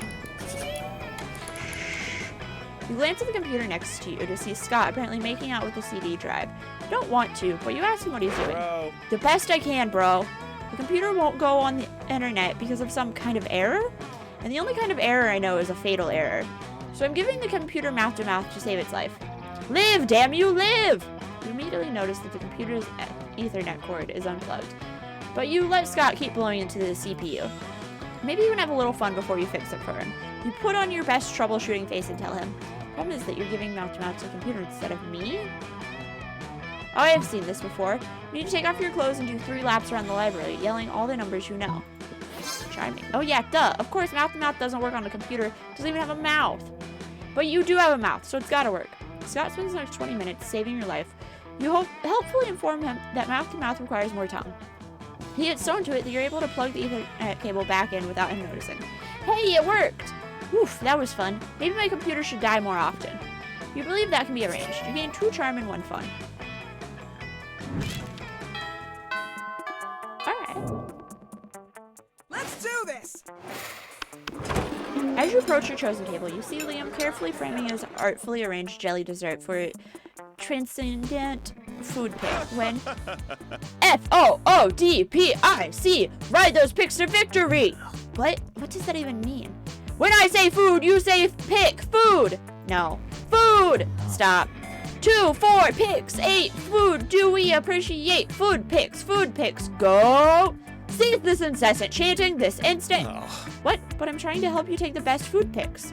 I've been trying to take this food pick for like 20 minutes now. You gotta snap a pic so you can eat your tasty food. Don't eat, Scott. I only order this food so I can take pictures of it. You're not helping. Oh, bro. I know. My cheerleading just isn't good enough. What I need is a cheer partner to take me to the next level. No, what you need is a swift kick in the... But it's too late. Scott's already chosen you as his cheer partner. Now it's up to you what the 2 of you will do. We gotta pick Liam up and toss him in the air. It's the only way to really... Okay. Yeah. What? No, that's horrible. Up you go, little buddy. Reach for the stars. Okay. I am actually getting some very artistic angles of my food from up here, but this is still not okay. Oh, Liam, always being sarcastic. He loves it. Wait, you chose now to finally start understanding what sarcasm is? I'm not being sarcastic. You can't fool me, Liam. I know everything you say means the opposite of what I think it means. Liam eventually gets Scott to put him down by saying he loves being thrown in the air. Scott still somehow believes he did the right thing and gives you the most intimate fist bump. Huh. I don't think I'm getting the Let's furry do this. ending. Like at all? Give me your Am I money. dying here? Oh, I'm too poor. Too poor for anything. We're gonna exit.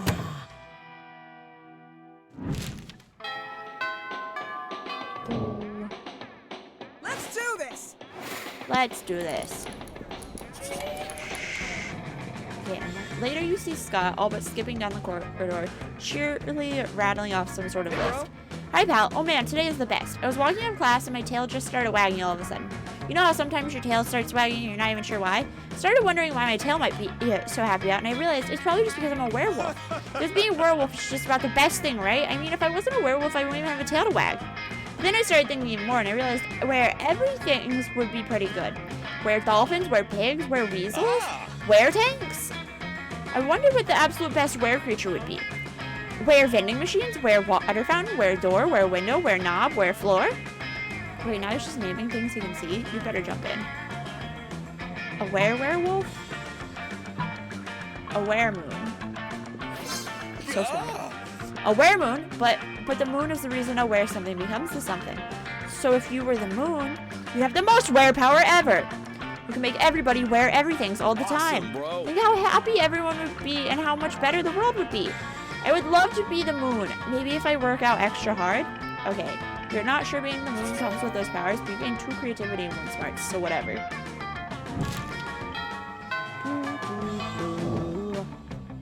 Let's do this.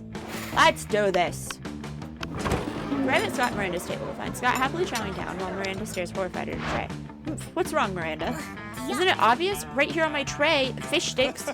Yeah, Fish Stick Friday. Isn't it great? It's not great, Scott. The fish are my subjects. This is clearly the work of the air people. Air people? Yes. Do you not know of the air people, the merfolk's most hated rivals? Don't you read the news?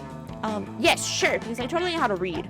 But, well, I must insist that you cease eating those fish sticks immediately. It is high treason. Oh, but I've been looking forward to Fish Stick Friday since last Fish Stick Friday. Are you sure I can't eat any? He's asking Miranda while holding a fish stick really close to his mouth. Do you feel like you've got a better answer to settle this argument? You blurt out, "You heard Scott, fish sticks make it worse at sports." Okay, fish sticks okay. See, Miranda, there's nothing wrong with fish sticks at all. They're good and good for you. Suppose you're right. Perhaps this is not the air people plot I suspected after all. Though I am disappointed that so much plastic is being used in fish sticks rather than plastic drink rings to catch birds with. Don't forget about the snails. There's snails in it too. I would much rather forget about the snails, thank you. Does this mean you still don't want your fish sticks? Can I have them? Can I? Very well, you may partake. I'm not sure where my eating starts have gone off in any case. As you watch Scott chow down on his artificial fish fingers, you decide that both he and Miranda have weird relationships with food. Scott gives you a thumbs up while still munching those fish fingers.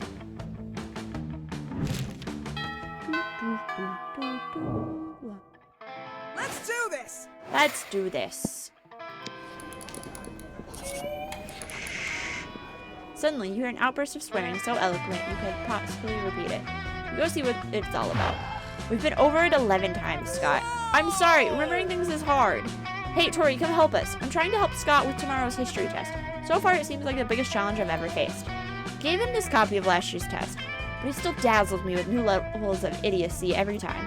Huh? Liam, I just can't. These questions are so complex and smart.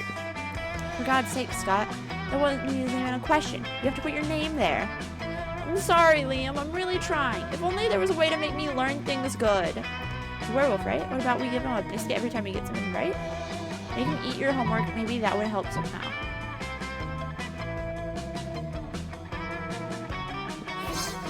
You start slow with basic questions, throwing Scott a bacon treat every time he gets an answer right. The results are remarkable. This is amazing. I'm so smart now. See, we just had to find the right approach. Actually, it's been so effective, I need to experiment with it a bit. Scott, where is the Basquiat sweater I've been searching for all week? Scott closes his eyes and focuses on the bacon treat until he seems struck by divine inspiration. It's under your bed. Amazing. I'll check on that later. But it seems he's now capable of answering any question as long as we offer him a treat in exchange. Let's go hardcore. Scott, what's life's meaning? Scott answers the questions and your lives change forever. He also passes his history test the next day. Hooray, you gain 3 smarts for your recent enlightenment.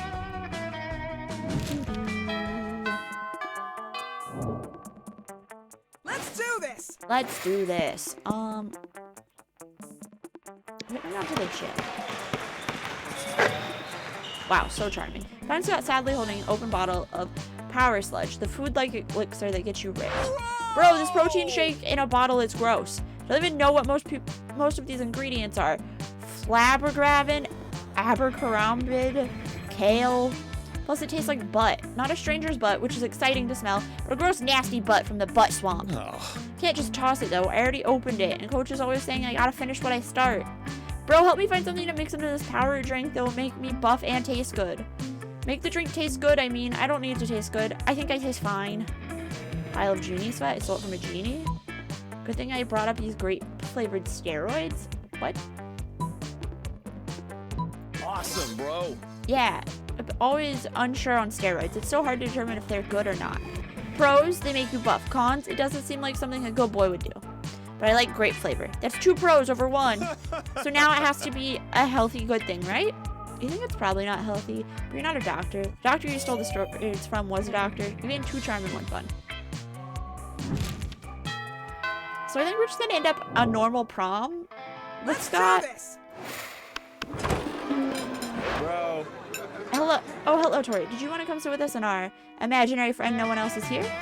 Your imaginary friend roars and the whole cafeteria shakes. Okay, Tori, you have some smarts. You're probably going to figure this out pretty quickly. Why do we have a wild beast under our table? Why don't you take a guess? He's asking you to guess because we totally forgot our plan. Scott! No, we didn't! Shut up!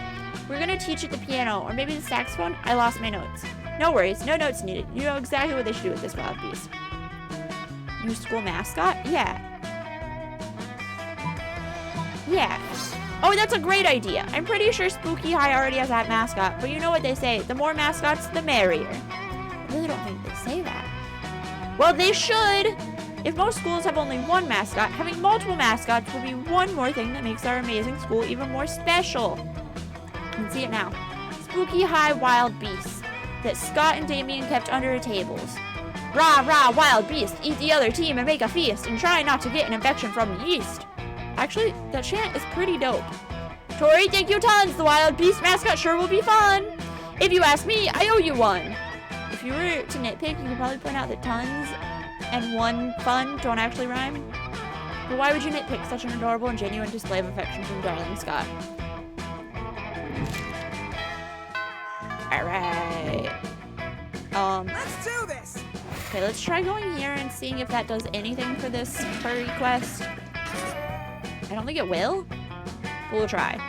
Scott catches up with you afterwards, panting with excitement. Hey bro, I was just saying today about how much I like you and want to share all my favorite things with you. Thought about sharing my bones with you, but I don't remember where I buried any of them. Then I thought maybe we could go out peeing together, but peeing on each other's territory would be wrong. And I don't know how to share the moon, or even where it is right now. So I guess that just leaves my two favorite things in the whole world, cheerleading and sports. And since you're not on the sports team, cheerleading it is. Let's cheer together, bro. What's that? You want to know what we're cheering for? Well, I thought I'd leave that up to you. What should we cheer, bro? Working class? Okay, so that's cheer for each other because friendship. That's okay.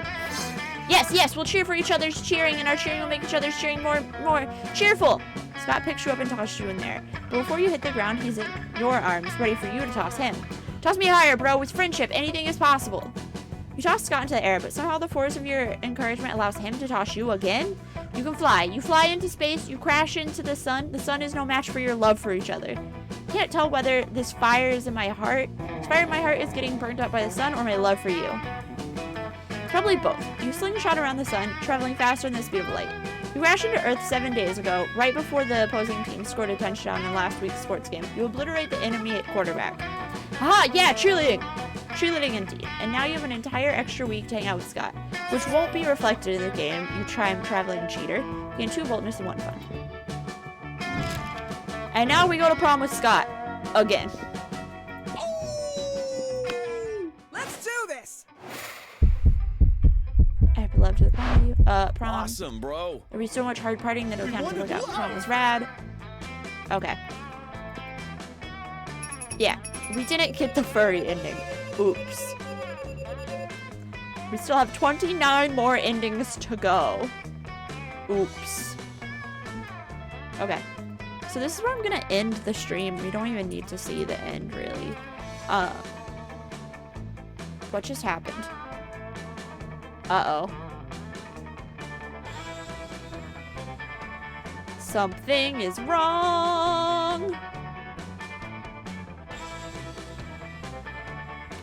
Something is very wrong. Give me 1 second to fix it. Fuck. For some reason, the chat is not signed in to Twitch, which is very weird. We're professional gamers. Dear God. Like, I truly don't understand what has happened. Okay, I still can't exit this, but I'll fix it all later. So yeah, if you want to follow our shenanigans, you can go to Twitter. That's where I post the stream schedule every Sunday, and also just some memes and stuff. There's another stream tomorrow. Patrick will be playing Ori and the Will of the Wisps. And then you can go to our YouTube. That's where we post all of our Fuck Lily Told Me to Hydrate. I think it's truly hard to see because the Twitch login is blocking it. Anyways, you can go to YouTube, watch all of our VODs, catch up on everything. Go to our website, find out what we do as a company and about each team member. And also see the chibis that you can unlock if you become a subscriber. Because we're an affiliate now. Woo-woo-woo! We also have a product on Pathfinder Infinite called Heroic Crafting. It is a variant crafting rule book for Pathfinder 2nd edition. And yeah, there's a little Patrick emote. And you can go to our TikTok. It is where I post clips from streams and also random behind the scenes. Is there anyone to raid? Yeah, we're gonna go raid at Screamin' Doggo, who's playing who's playing Paper Mario. Do do do do do do do do do do do do do do do do. Okay, goodbye.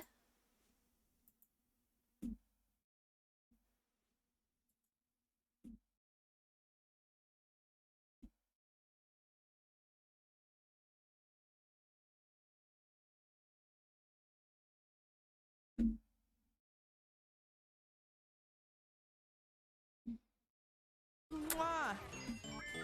Also, Hive! Hive Raiders, welcome on in! How was your stream? How was Monster